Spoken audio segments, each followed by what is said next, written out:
It started with a letter, a warning, a demand, but what came next was something no bylaw could explain.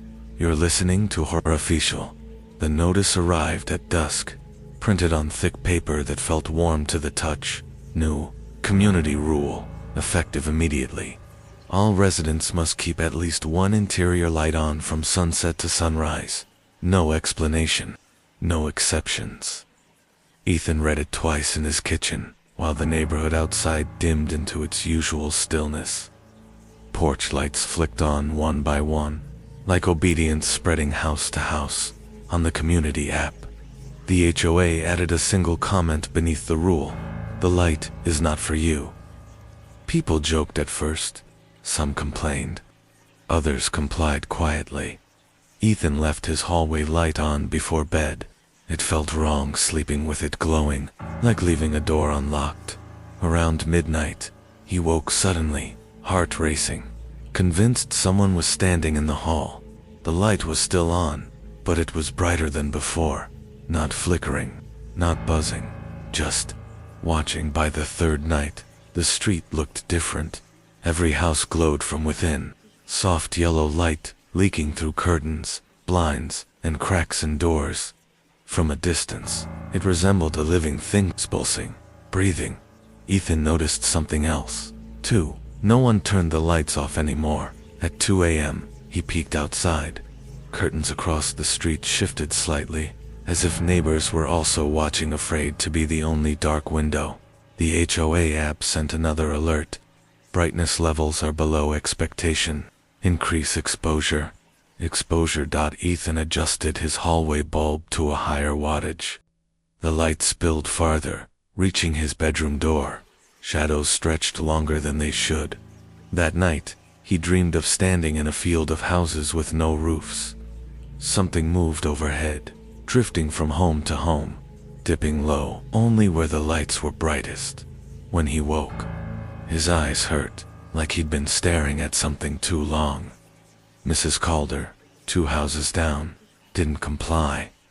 She'd always hated the HOA, always bragged about ignoring fines. On the 4th morning, a notice appeared taped to her door. Violation. Insufficient eye alone by evening. Her house was dark. At midnight, Ethan heard it. A low hum, not mechanical, almost satisfied. Lights across the street flared brighter. Mrs. Calder's porch light snapped on by itself. Then every window. White-hot. People watched from behind their curtains as shadows gathered around her house, wrong-shaped, silhouettes blocking the glow, bending toward it. By morning, the house was empty. No police, no ambulance. The HOA posted a brief update. Compliance achieved. The lights in Mrs. Calder's house stayed on. No one moved in. Ethan stopped sleeping well. Whenever he closed his eyes, he felt exposed, like something could still see him through his eyelids. One night, he turned off the hallway light, just to see. The darkness rushed in immediately, thick and heavy, pressing against his skin. His phone vibrated. HOA alert. Light interruption detected. The hallway bulb snapped back on. But now, there was a shadow where none should be. It didn't belong to any object. It bent toward the light source, stretching upward along the wall, thin and reaching. Ethan realized with cold clarity, the light wasn't keeping something away. It was showing them where to look. That night, the shadow leaned closer, and a mandatory HOA. The board finally appeared. Their faces were overexposed, washed out by harsh lighting. Their eyes reflected white, like animals caught in headlights. The lights maintain balance, the president said calmly. They need guidance. They cannot enter darkness safely. Someone asked, "Who are they?" The feed, GLITCHED.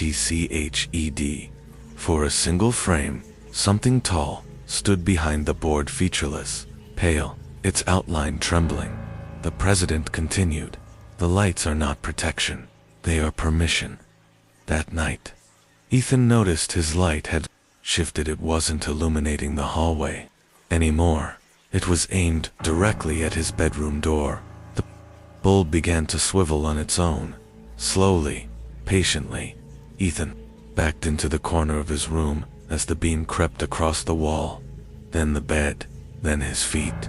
Outside, every house burned bright. No shadows left on the street, only silhouettes inside the homes. His phone buzzed one final time. Resident fully visible. The light stopped moving. Something stepped into it, not entering the room, just acknowledging it, satisfied in the morning. Ethan's house looked normal.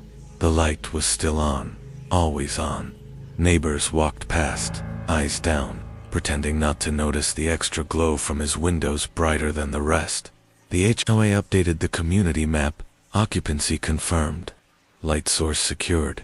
Inside the house, the hallway remained illuminated, but no one walked through it anymore. And every night, when the neighborhood lights come on together, something pauses longest at Ethan's window making. Sure, the light is still on. The HOA says the light keeps you safe. But some lights aren't meant to protect, they're meant to reveal. If you live somewhere quiet, check which room stays lit at night, and ask yourself who needs to see you sleep. This is Horrificial, where every rule has a reason, and every light is watching.